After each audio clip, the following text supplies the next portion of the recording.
Hello, I'm Shohini Banerjee. I'm an intern at Pickle Factory.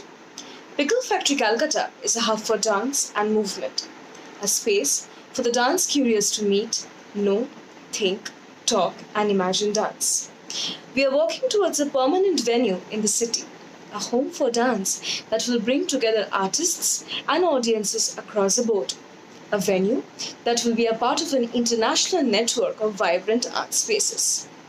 Until such a time as we find a venue or the ability to go out, we strive to create this home for dance anywhere we can, even online for the moment. In this endeavor, we're delighted to partner with Topcat CCU on this new series, Body Languages, where we explore movement with the featured artist each week. This evening, we are featuring Sujay Saple, who is the founder and artistic director of Shapeshifts, an experimental performance company based in India that creates original movement-based work. Sujay was also a part of Maya Krishna Rao's entourage while she performed at Pickle Factory Season 2. Sujay has worked as an independent director, performer, designer, and workshop coordinator for over 17 years and on over 50 performance projects. Sujay will be sharing the snippets of his work starting from 2012 till the present.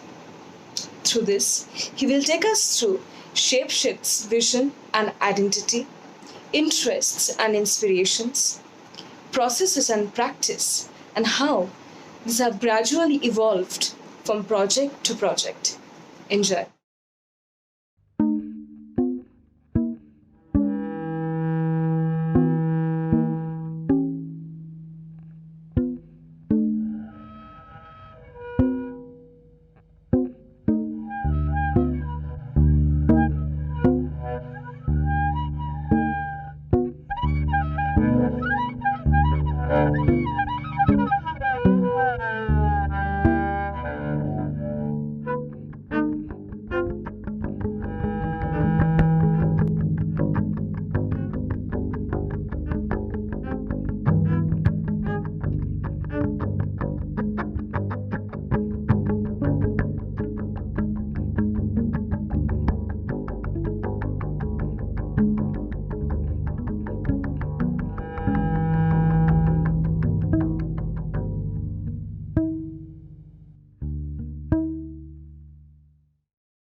Na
Contemporary music.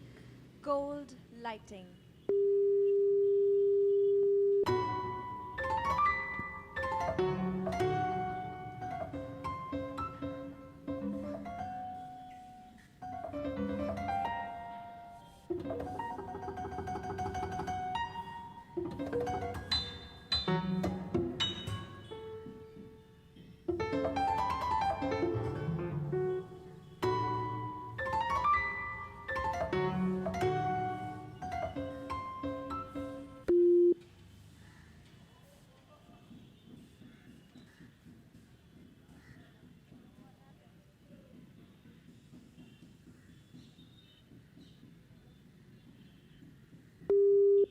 Swabbing. Do it. Far left. Without music. Without lighting.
Hi, my name is Sujay, and I run a small little performance racket called Shapeshift.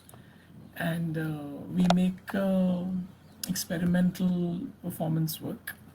I'm a designer, I'm a performance maker, choreographer, director, uh, and a few other things that I dabble in.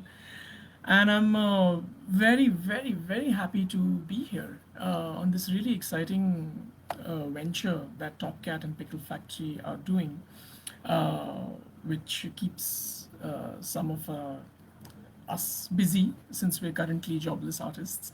But it's really wonderful because we can't meet our audiences, we can't perform. Uh, there are no auditoriums, there are no spaces, so this becomes really beautiful platform to meet, to interact, to share work, to talk about work, which is something we don't often do. So I really want to thank the folks at Pickle Factory and at Top Cat for having me here and for having all of these wonderful body languages conversations every Wednesday, which I hope you tune into. So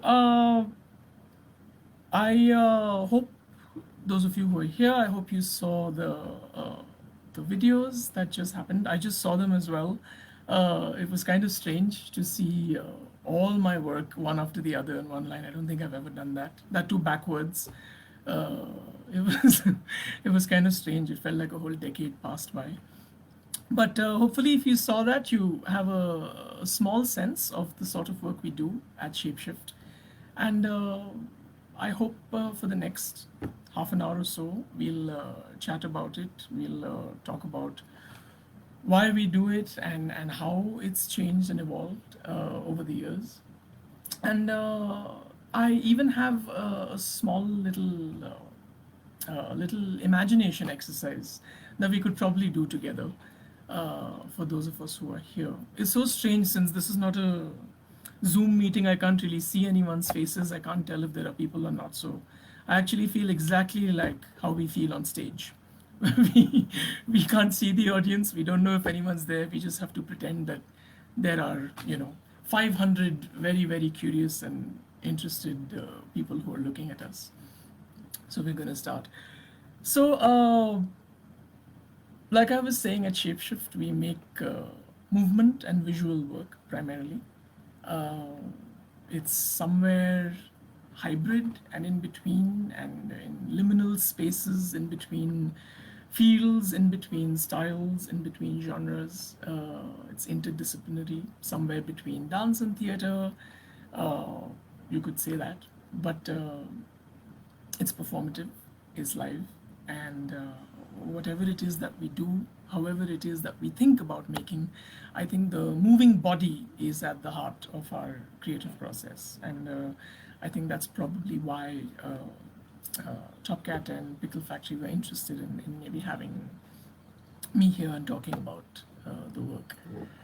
Uh, how did I get into this? And why do I continue doing this? I think it happened to me entirely by chance. I think I hadn't planned on becoming a performance maker. It's not something that was a life ambition. I think I wanted to be an artist of some kind. I think I was clear about that. I just didn't know it would take this shape and form. Fortunately, unfortunately. But I attended a workshop when I was 16 or something by a gentleman called Atul Kumar, who runs the company theater, who's my mentor and my friend, and who's, I think, taught me everything I know.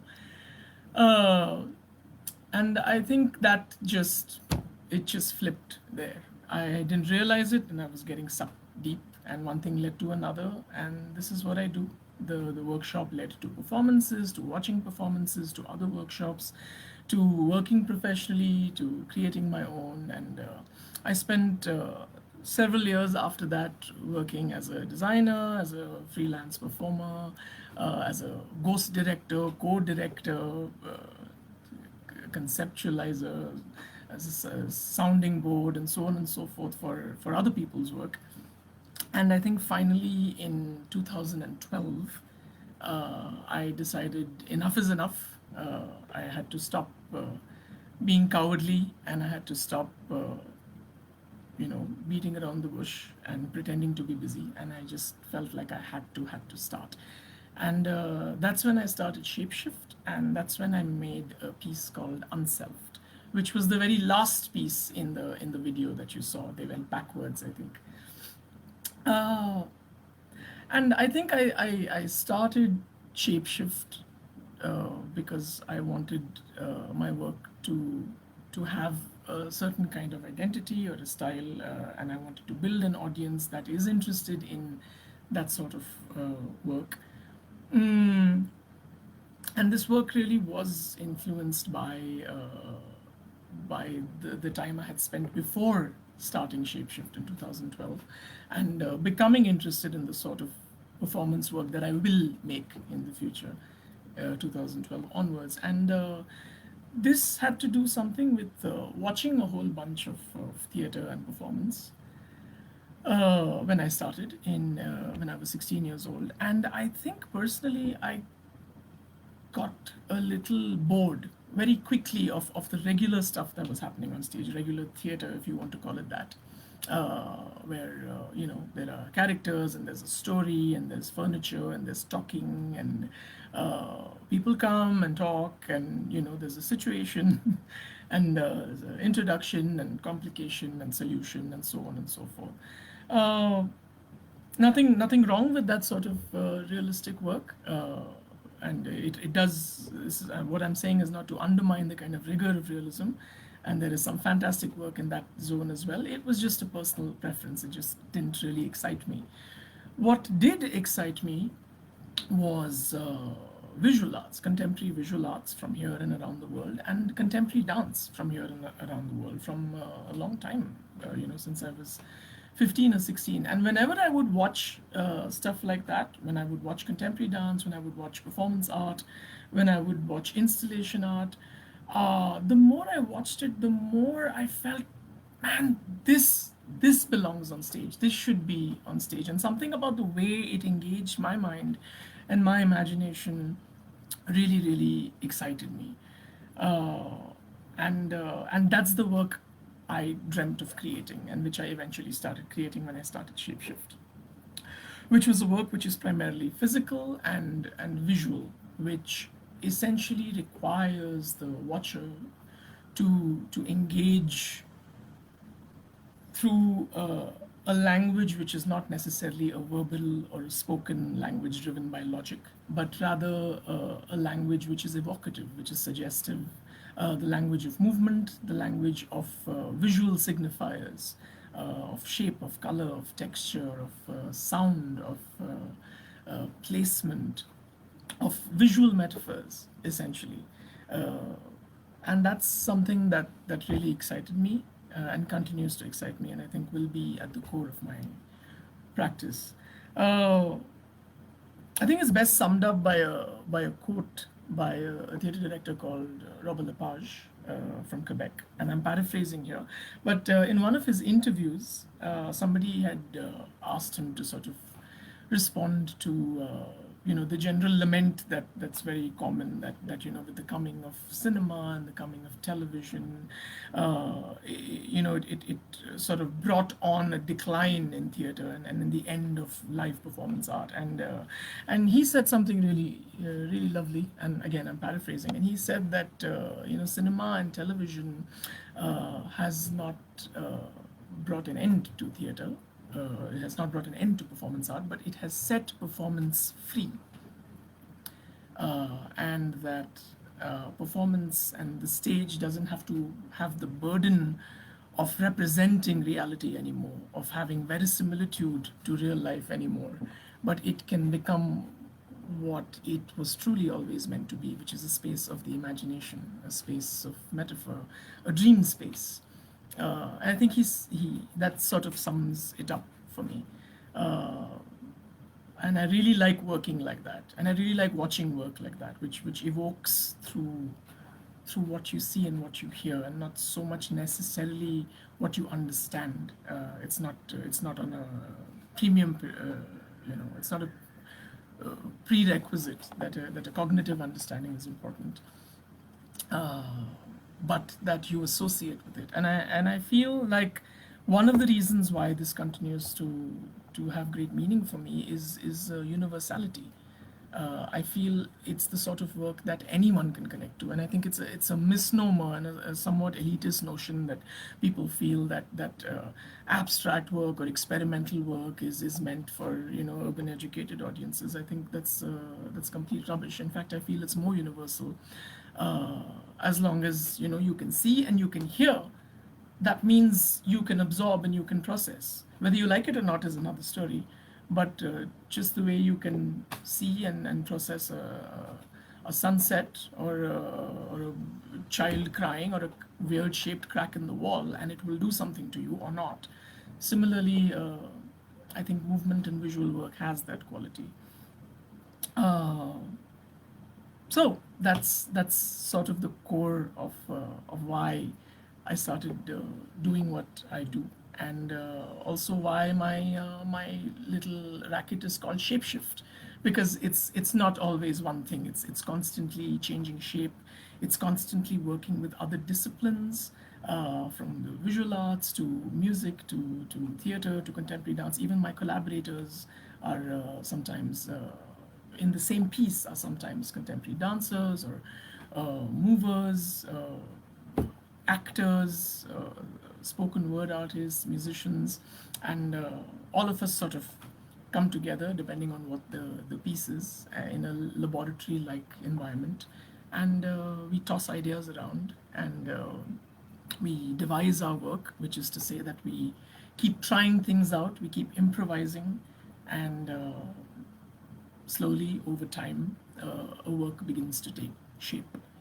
Um, and I didn't want to be known as a dance company or a theater company, or I wanted to be in these liminal spaces and these cracks in between spaces and fields. I wanted to be hybrid always and continue to be so. And with every piece also, my interests change, my vision changes.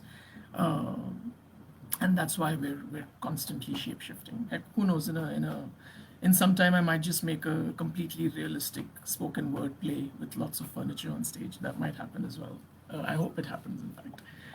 Um, so when we started, which is the last few works that you saw in the video trailer, with Unselfed and with Moonful, I think the idea was to make a piece about something. I used to wait, like is commonly done, for an idea or a topic or inspiration, or I want to make a work about this, so I want to make a work about X. So in the case of Unselfed, it was about the idea of multiple and parallel selves, or in 2014 with Moonful, it was the idea of cycles of love, longing, and loss, and an impossible love. And so the metaphor of a love story between the human being and the moon came about.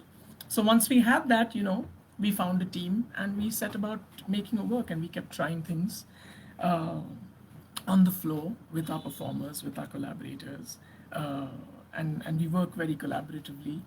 Some ideas I bring to the floor, some ideas emerge through the work.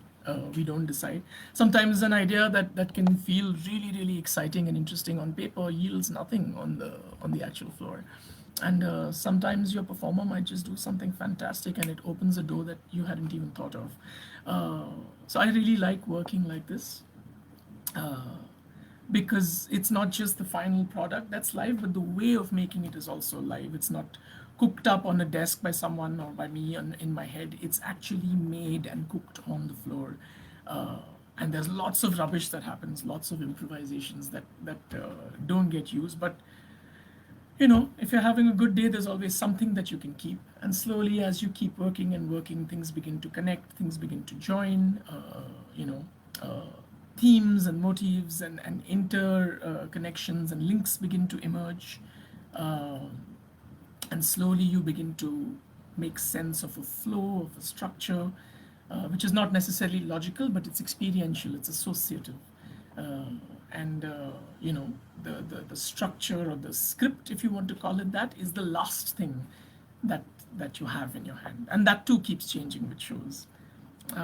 So this is really how we worked and somewhere continue to work. Uh, and these were really, I mean, now that I look back, they were interesting experiments. They were they were engaging, they were episodic, they were associative. We really built our audiences with these two works. We performed all over the country, and it was really nice to hear from audiences their stories, what they felt, what they thought, and of course every person in the audience had a different take on it, which is also what's exciting, right? It's not this one thing that you tell them. Uh, and it was lovely to hear how people connected it with their own stories, with their own memories, with their personal narratives of love, of longing, of loss. Sometimes what they saw would be completely new from what I had seen, and that would also be very rewarding. And so this was in 2014, and then something strange happened. I stopped making work for 2-3 years, and I really wanted to just take a little bit of distance and to really think about what my work is, what it could be, what directions it could take, and what my reason behind it would be, what my politics would be.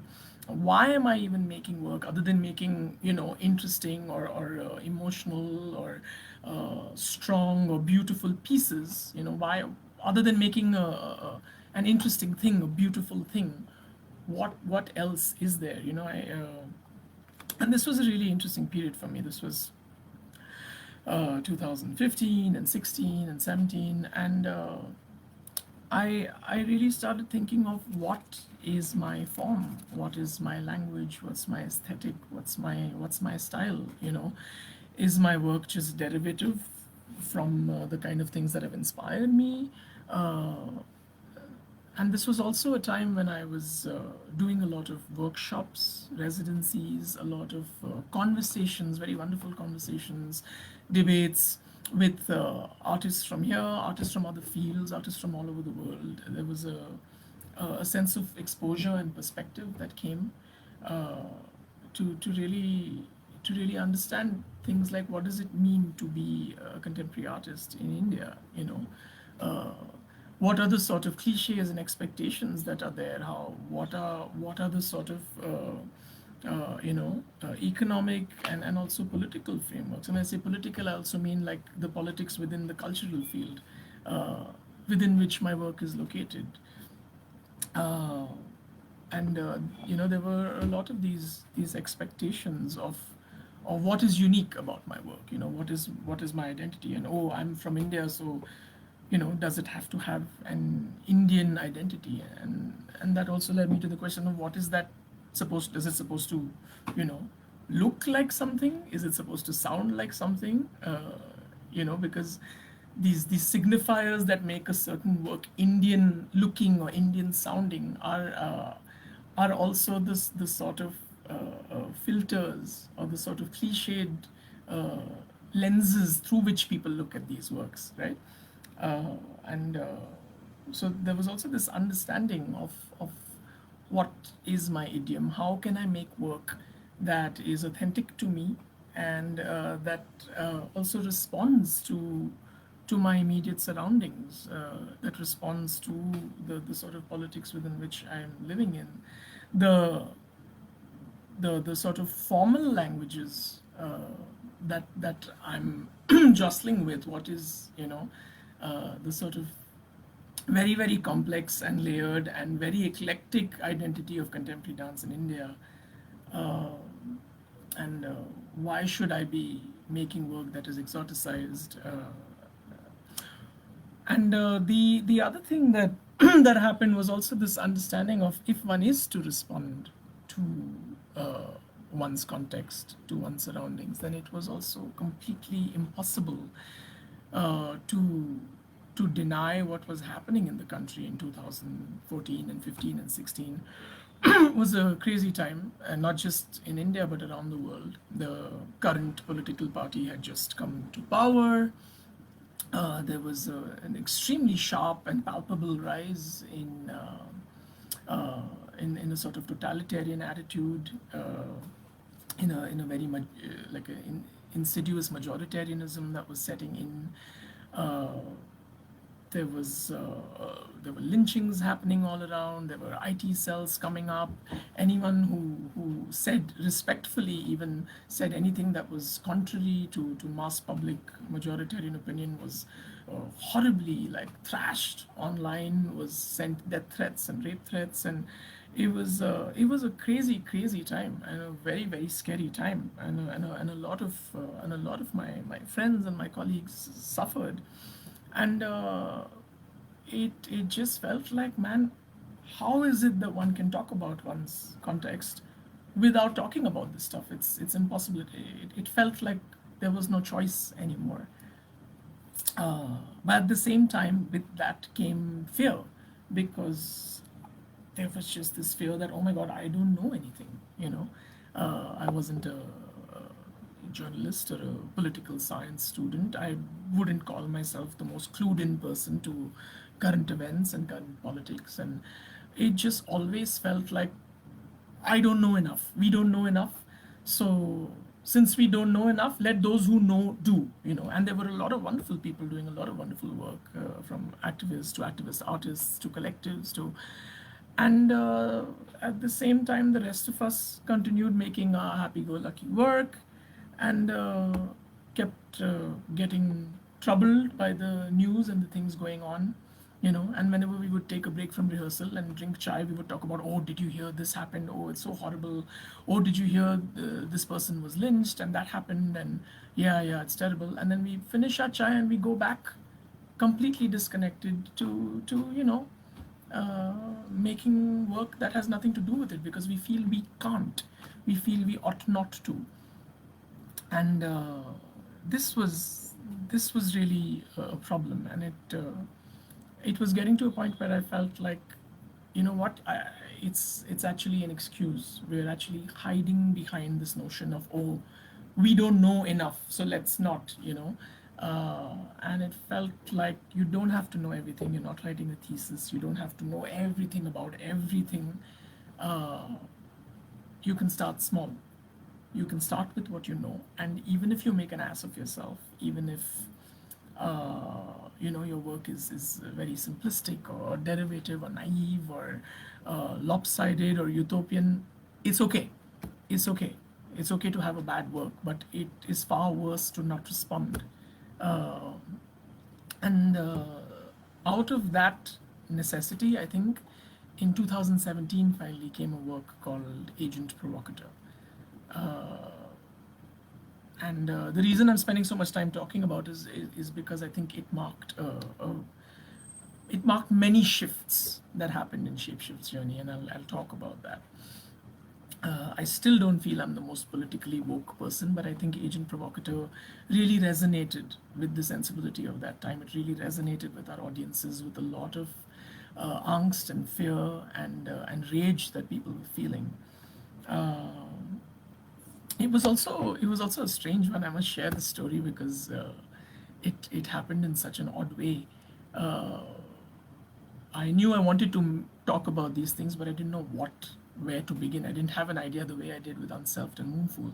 And I was in Berlin on a residency, and it actually, as filmy as this sounds, it came to me in a dream. I had a dream one day in Berlin, and I saw a human spine. I saw a spine, and it was becoming or had become saffron. It was saffronized.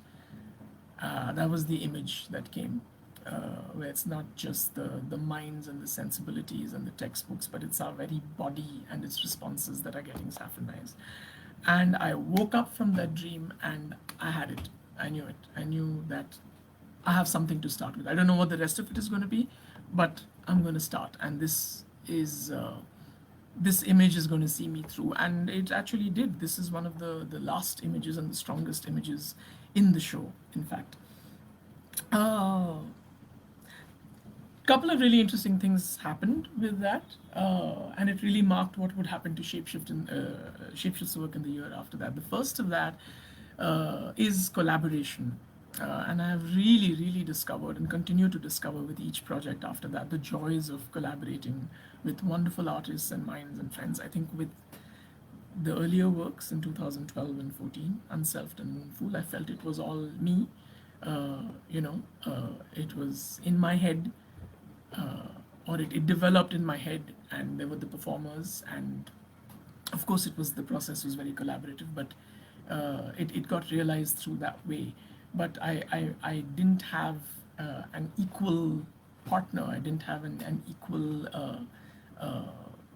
mind at work. And with Agent Provocateur, I decided to collaborate with a live musician, a drummer called Harsh Karangale, a wonderful, wonderful drummer. Uh, and and I knew that the drums would be a central part to this piece, and uh, and it would be one of the performers, and also one of the central visuals of the piece, and uh, and that the music would really determine how the piece is structured. And I also collaborated with two dramaturgs, Rachel D'Souza and Vikram Fukan, and because, like I said, I was in uncharted territory, uncharted political territory, and I felt like I needed other minds at work as well. And it was really wonderful. Lots of discussions, lots of fights, lots of reading, lots of sharing, lots of soul searching, and lots of structuring. And it really came together quite well, and I think it really changed what Shapeshift's course would be. Uh, Something that the sculptor Anish Kapoor, I attended a talk by him once, and he said something really interesting when he was sort of coming up as an artist. He remembers the first time his work was shown at the Venice Biennale, and he says something shifted after that. He said up until that point, he felt as if it was always him who was trying to talk about his work. He was trying to tell or show other people, what his work was about or could be about, or how to see it, what to see. And he says there was a clear shift once he showed at the Venice Biennale, and he suddenly saw how other people are now telling him what his work is about, how other people are responding, other people are telling him the ways in which they're associating with the work. And that I found that shift really interesting, and that's also something that happened, something similar with Agent Provocateur, and since somehow I feel less anxious and less compelled to make sure that people feel something and get something, and or are stimulated or moved uh, or affected deeply, but rather I've become more interested in the work speaking for itself, and in people meeting the work midway, and in people telling me what the work is about. This sense of collaboration continued after that. Uh, uh, the dramaturg of Agent Provocateur, Rachel D'Souza, who's also a director and wonderful performer, she and I then made a work together called This Is All There Is When There Is All This. We both directed it together, something neither of us had ever done. And it was a crazy piece, and it was a piece with 25 bodies. I don't know what we were thinking. But again, the sheer joy of working with another mind, of working together, and wonderful, wonderful team. And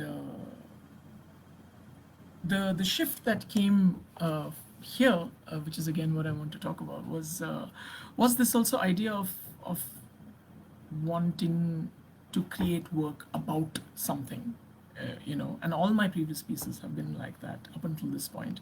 And I got very interested in not doing this, in not deciding that, hey, let's make a piece about this, let's make a piece about X or Y, but rather it was about, let's just start, let's find our collaborators, let's let's give ourselves a frame of a timeline, and let's just start, and let's see what happens. And this became really, really interesting, because you are not sort of holding the reins, you are not making a work about something, but as you're working, as you're trying, as you're dreaming, the work tells you what it's about. The work tells you what you were trying to make a work about. It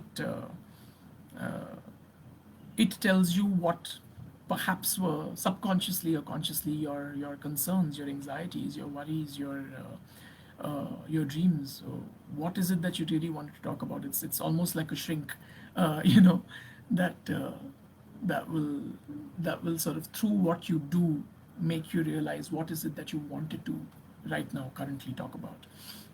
And this was another big shift that came, which was really nice. And the third and final uh, the third and final shift and interest that I can speak about here for now is also something that, like, from the beginning, as I said, I was interested in contemporary dance and visual arts, and in just pushing really what is it that can be on stage, what is it that one could play around with, uh, and these labels don't really matter. And something, I mean, a trend from the last decade, in fact, something that really excited me is this thing called immersive work, which is now, of course, very common, but it's something that I continue to be very excited and inspired by. An immersive performance is essentially uh, an experience where the watcher is not so passive, where the watcher is not merely watching, but the work is often interactive, it's sensorial. The watcher becomes a doer, it's participatory, and they experience the work in more tangible ways, not just by seeing and hearing, but often through smell, through touch, through texture, through activity, through involvement, and so on and so forth. I was also really interested in working outside of this so-called frame. You know, even if it's in a black box, it's still within this frame, and people are watching, and I really wanted to melt that. And this is something that I really have gotten excited about in the last, I think, 4 or 5 years. uh, and this constant thing of what is it that could constitute a performative experience? What is it that could push the boundaries of what we understand as a performative experience? And how is it that we can constantly push that boundary for the audience as well? Uh, and One has watched work which have been huge inspirations, and even theater architecture and the architecture of auditoriums and spaces began to feel limited, you know, because it's predefining, this is the seating, this is the stage, and so on and so forth. Empty spaces became more exciting. Non-performance spaces became more exciting. And A really interesting piece that we made, again a collaboration with a wonderful artist called Salome Rebello. She's a choral conductor and a musician, and she and I made a work together called Lullaby Stranger, uh, and it's an immersive choral performance, and it's experienced lying down. So the audience comes into a room, and the room is full of these mattresses on the floor, and you lie down, and a choir comes and sings and moves, uh, and it's quite a special experience, uh, because what it really does is it really gives you a very visceral and sensorial experience with the vibrations of sound. And for me it was really interesting because so far I had only choreographed visually, but for this piece it was almost like a choreography of sound, because I was literally choreographing it lying down, because it was about how is it that one can give an experience of sound, uh, of moving and traveling sound, not just a traveling body. It's almost like if you're an audience, you're inside a mixer or an equalizer, you know. So you're lying on a bed, and sometimes there's the soprano over here, and sometimes there's the bass over here. Sometimes all the performers are behind you. Sometimes they're all over the space. Sometimes they're walking amongst you. Sometimes they're in that corner of the room. Sometimes they're sitting next to you, whispering in your ear. And the piece dealt with themes of intimacy and privacy as experienced in public. It was a very exciting piece, and I think what it has continued after collaborating with Harsh, the drummer, is also a beautiful synergy and relationship with musicians, which continues to excite me. and which went into the piece I made after that also, which me and a wonderful choreographer called Purna Swami, we choreographed it together. And it's a piece called Do You Want Me to Stay for Anything in Particular? And this was a collaboration with a Japanese sound artist called Mitsuaki Matsumoto. And again, after Lullaby Stranger, my interest really became in music and sound and concerts, and how can that experience be made interesting. Uh, and it was came from the need to redefine the notion of a concert, and how is it that we can experience a concert more interestingly. And there is a performer also, there is a dancer, a wonderful performer called Malika Singh. But it was this really interesting liminal space, which is neither a dance performance nor a concert, and was very wonderful. Uh, I continue to be excited by pieces which are interactive and immersive. There are two short pieces I made. One was called Ghar Ki Murgi, and it was made at a residency at the Art Gallery Festival called Facets. And the piece involved the audience giving live commands to the dancers, and the dancers would execute it live.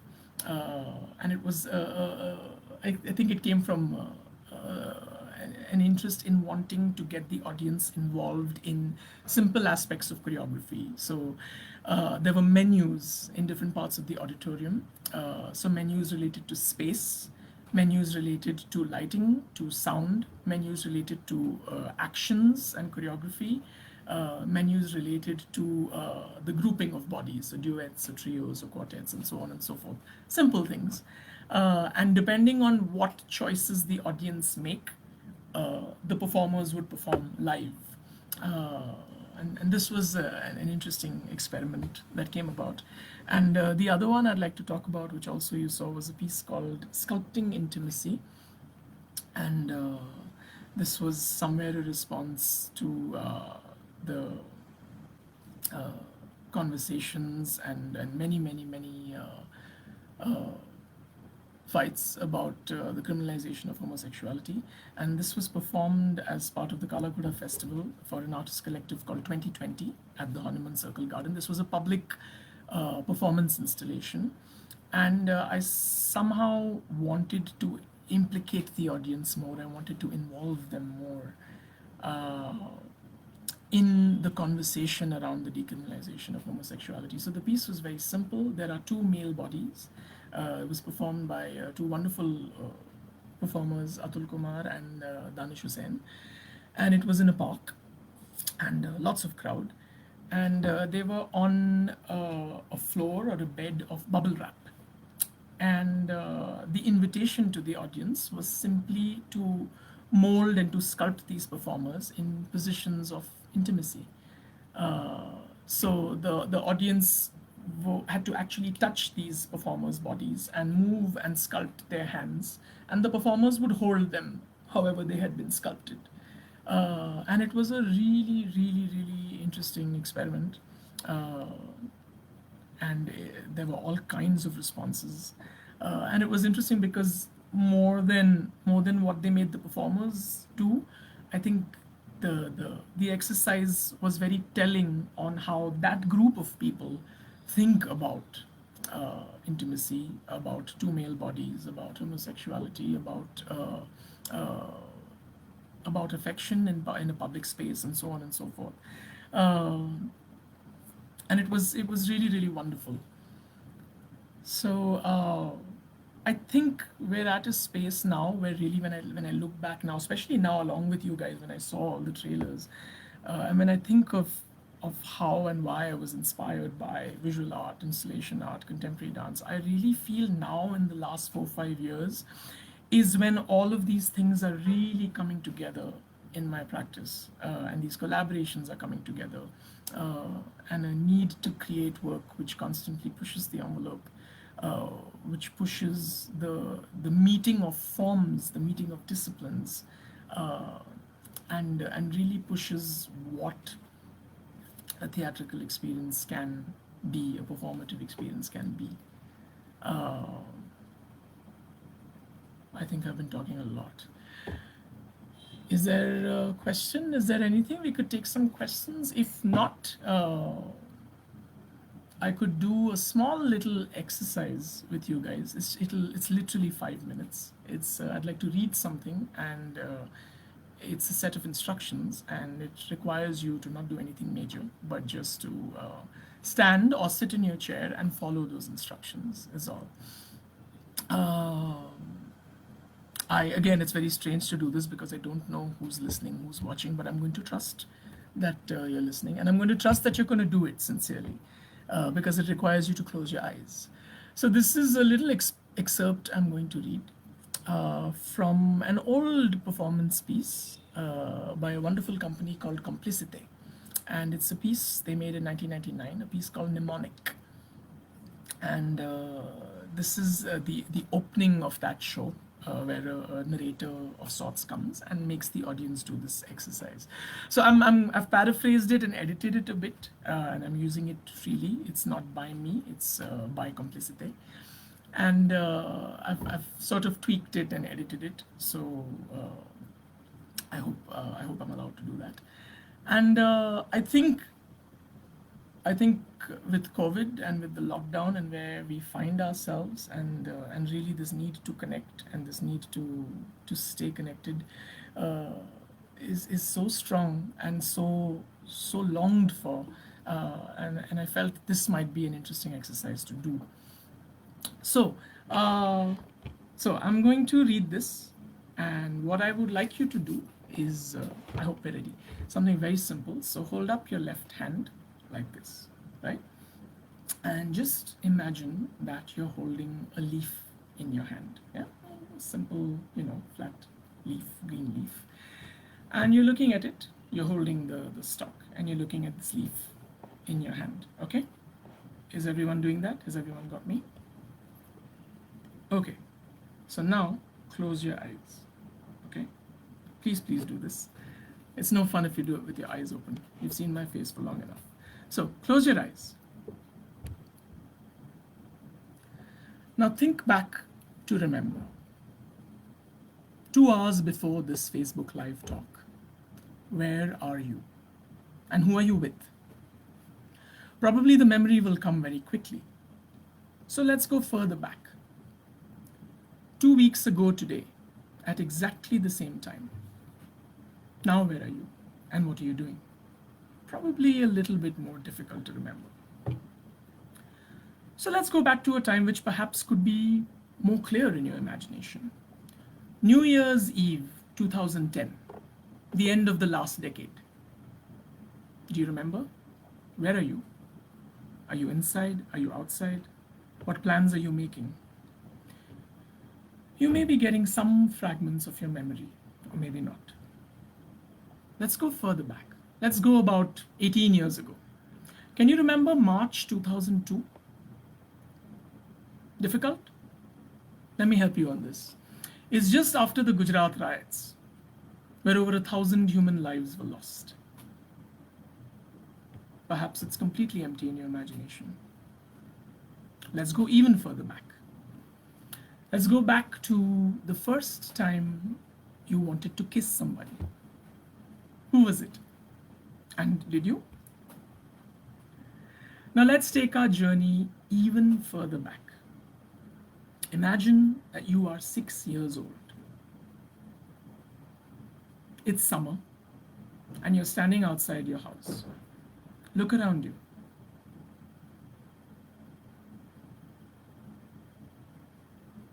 It might be your first day at school. Look down at your feet. What shoes are you wearing?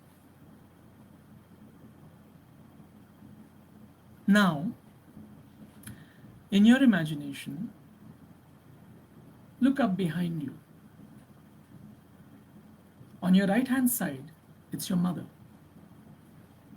And on your left-hand side is your father. Do you see them?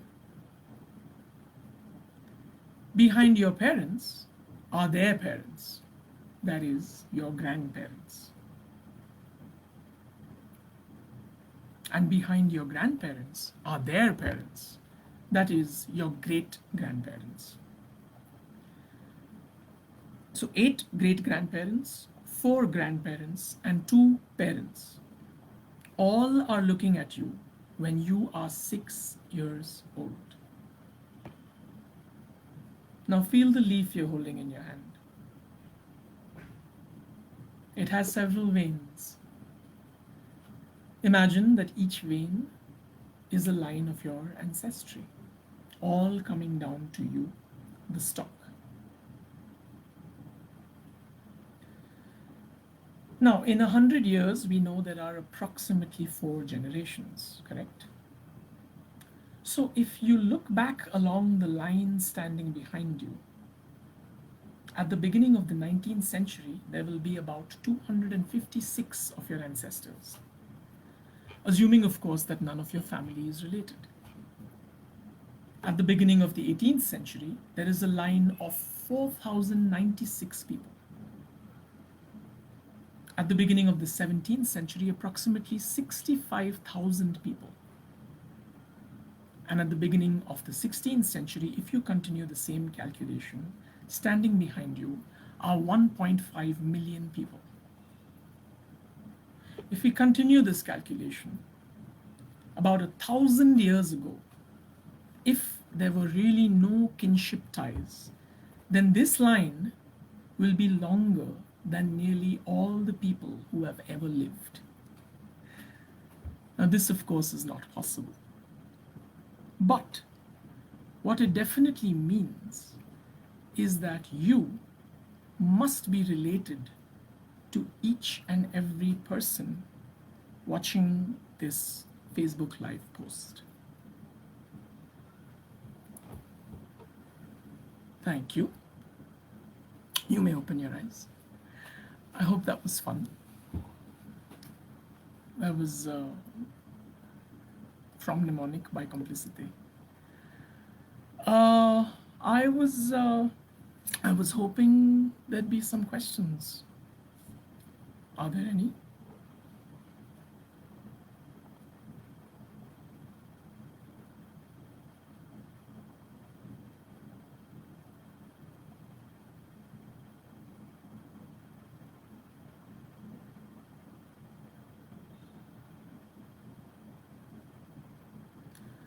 Oh my God, I've missed, this is strange. I seem to have missed a lot of it keeps scrolling down. I thought it would be scrolling up. Sorry, this is my first Facebook Live conversation. So I'm gonna,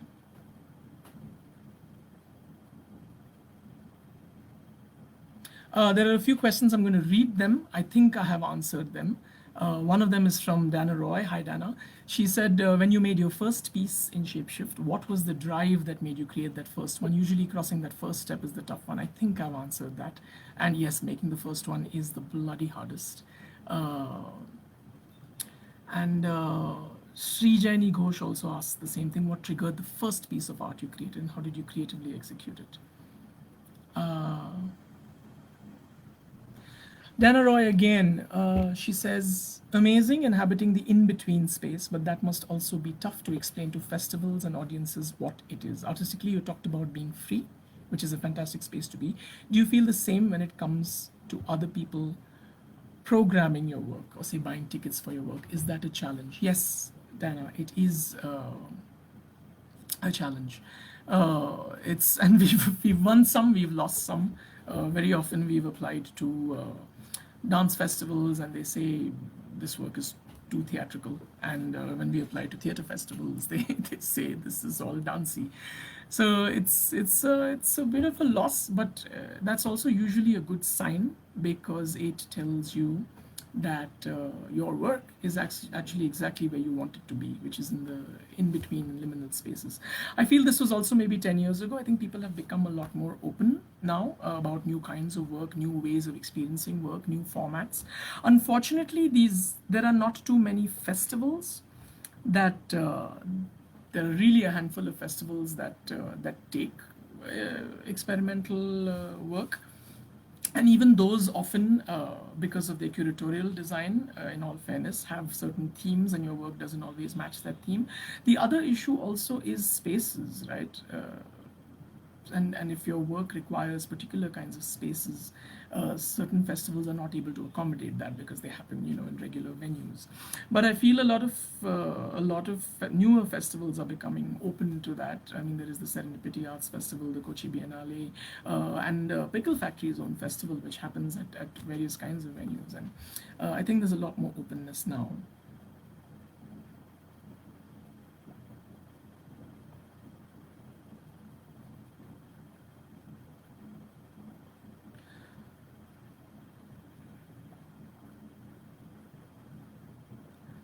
Continuing looking at questions.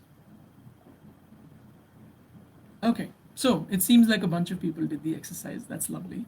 There is something from Katie Lai Roy.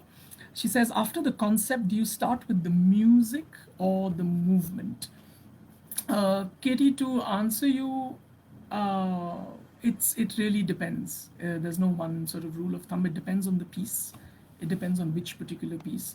Uh, Sometimes you start with the music, sometimes the movement, sometimes both, and also the concept, like I explained earlier, doesn't always come first. Uh, in a lot of our recent works, in fact, the concept has revealed itself to us through the process of rehearsals. So there's no formula. We just go on the floor and fiddle around. So I hope that answers you, Katie. Uh, Kunal asks, you seem to experiment a lot with music. Is there a specific reason to it? Other than the fact that music is just the most incredible form of art for me personally, and the most accessible, and the most emotional form of art. Uh, and I feel you I think everyone, even animals and plants, can just connect to it because it's essentially vibrations. I feel even with dance, with art, as visceral as it can sometimes be, it still goes through some sort of filter. Not that that cognitive filter is absent in music, but that with music, it's really extremely sensorial. And I feel after Agent Provocateur, after those drums, I think it's it's it's uh, it's become quite essential for me for a piece to have live music. It's I feel earlier in the first two pieces we use recorded music, uh, and it doesn't work anymore. I think that music being live is as essential as the performers being live, and also in the last couple of works, I've really sort of been making, you can call them performance, you can call them dance, you can call them concerts, where the musician and the music and the sound is at the center. The sound as a signifier is really essential to the experience of the audience. So the music really is at the center of it, the music, the musician, and like with the last piece that Purna and I made, with Mitsuaki's concert, it was the musician as dancer. So a lot of times he was playing music, and therefore there was a sound. At other times he was following a certain choreographic score, and his body was moving according to that choreographic score, and therefore a certain sound was being produced. So formally, it was a really interesting exercise with the last piece as well. I hope that answers you. Anna Louise asks, what kind of things, ideas are you working towards now? Anna Louise, I am on a break, as the world is on a break. After the last piece I made, I felt like taking a bit of a break, and just take a step back from this cycle of making. Lullaby Stranger is continuing to run. We love doing that as much as the audience loves experiencing it. Though considering it's a piece about proximity and intimacy during COVID times, it's you just can't do it. But I felt like just not making this year, but maybe doing other things, trying other things, doing little things that have not really been that have been sort of pushed back to the back burner. So been doing that, and strangely then this lockdown happened. So I guess uh, that's that. But there have been a lot of people doing a lot of interesting things other than just simply putting performances online. But I would be interested in reimagining what the space for performing arts would be in the future. And that's not to say that it's only going to be online exclusively, as a lot of people are fearing. Of course, we're going to share the same space together. Of course, we're going to be live together sooner or later.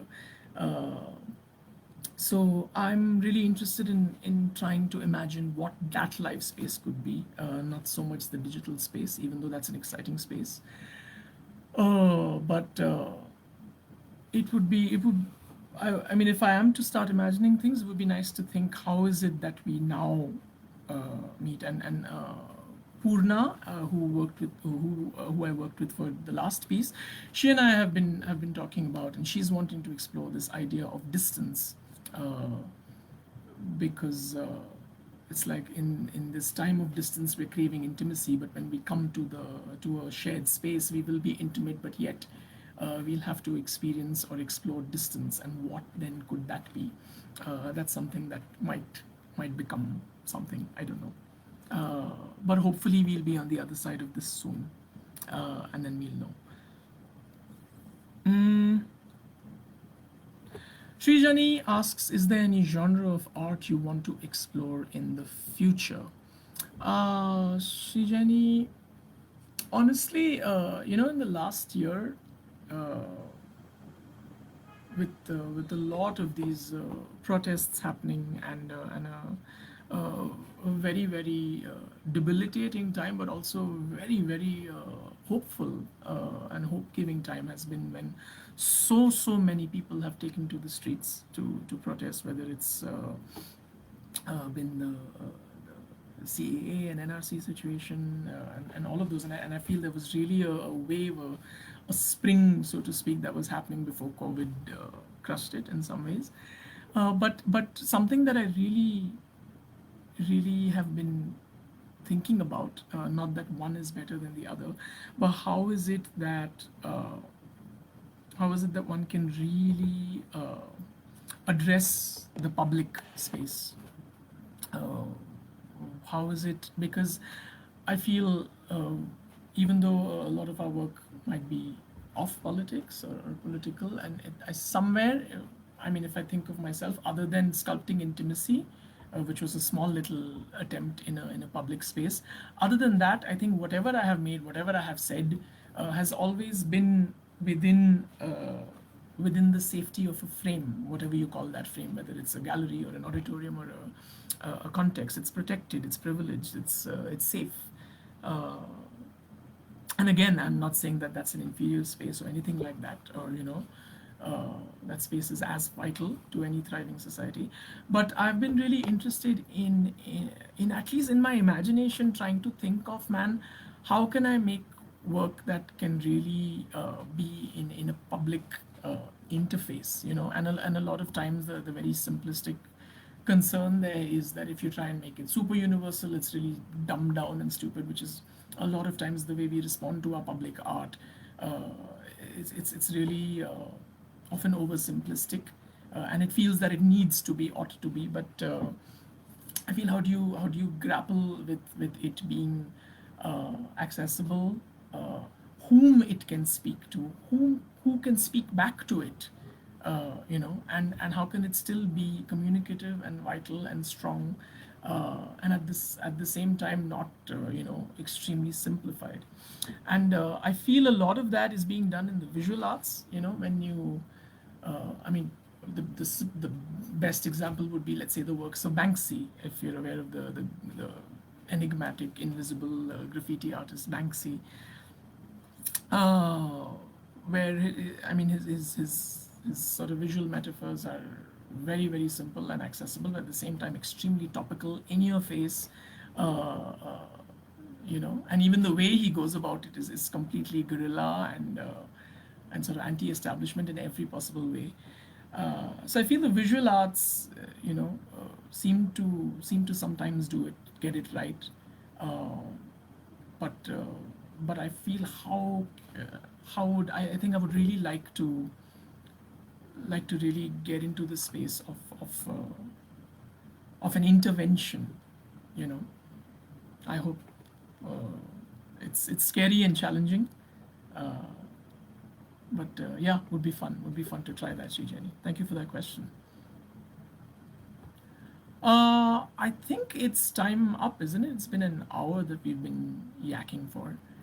Uh, So I'm going to leave you with a small link to a video, since I keep talking about different disciplines. I think we've spoken about architecture and visual arts and music. So I'm going to leave you with some cinema. And this was a film made by a wonderful filmmaker called Jan Frick, 2011 film called Samsara. Maybe some of you have seen it. He was also quite well known for a previous film he made called Baraka. And I just like to leave us with that because it's visual storytelling at its best, if you want to call it storytelling.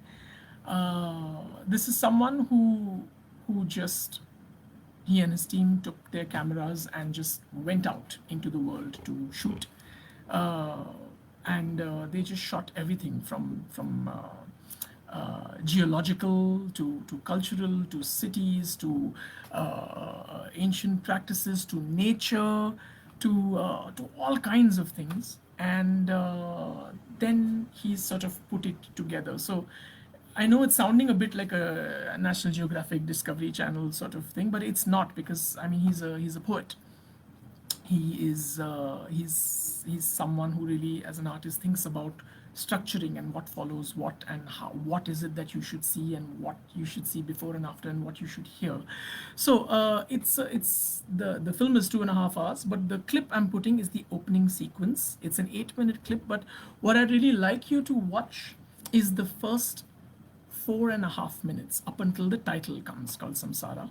And I'd also like to, I mean, I want to say I'm sharing that here because this forum is called Body Languages, and the first 4.5 minutes are really all about the body, and it's associative, and it's one might say it's disconnected, but it's actually very connected. And what would be lovely, if you'd like to, after you watch the 4-minute clip, it would be lovely if you could comment or send it on Pickle Factory's page and Top Cat's page, what you thought or what you felt through those 4.5 minutes, what you felt it was about, what you felt were the themes and the motifs and the strings running. So I'm going to put that up, but before I do that, I want to say a huge thank you to Pickle Factory and team, and to Top Cat and team. This is a really wonderful thing that they're doing. I unfortunately haven't seen Top Cat as a space. Agent Provocateur was meant to be performed there a few years back, and I was very excited, but that festival fell through, and hopefully one day I'll go to Top Cat. It is a home and a dedicated space for music in Kolkata. And Pickle Factory has just been one of the most wonderful ventures. I was lucky enough to be at their festival last year when I was designing lights for this show, and it's really, I think, single-handedly changed the sort of performance demographic and energy in Calcutta, because this festival happened in the most crazy spaces all over the city, and they really engaged and energized new spaces, new audiences, new conversations. And what the Pickle Factory needs right now, with our support, with your support, is, like Top Cat, a home, a space. And that doesn't mean that they're going to stop engaging with the rest of the city, but what COVID has probably told us is how important it is to have a home, and Pickle Factory needs a home. So please spread the word, please support, please donate, and please watch the future sessions of Body Languages that's going to come, and the past ones. That have been some wonderful artists, international and Indian, that have been featured on it. And it would be lovely to keep the conversation alive, to know what you feel, to know what you think. I'm sharing the link of Samsara, just the first 4.5 minutes, and I'm going to say bye, but I'm sure you're going to watch it, and you're going to, it would be great. I'll keep checking the Pickle Factory and Top Cat page. It would be lovely to just know your feelings, your thoughts, and what you felt from it. So leaving you with some cinema, and of course the body, leaving you with the body. Thank you very much for listening to me blabber. Take care, be safe, be strong, be sane. We need you on the other side of this, so stay alive and stay happy. Lots of love, lots of safety. Thank you very much, Vikram. Thank you, Top Cat. Thank you, everybody. Ciao. That's the link to Samsara. See you guys. We hope you enjoyed the video. Look out for more body language sessions coming up every Wednesday on the Top Cat CCU livecast on Facebook at 6 p.m. We have a host of other programs as well, exploring the world of dance and movement. There's lots more on our website. Details below. Follow us, join us, support us, drop us a line. We would love to hear from you. And see you next Wednesday.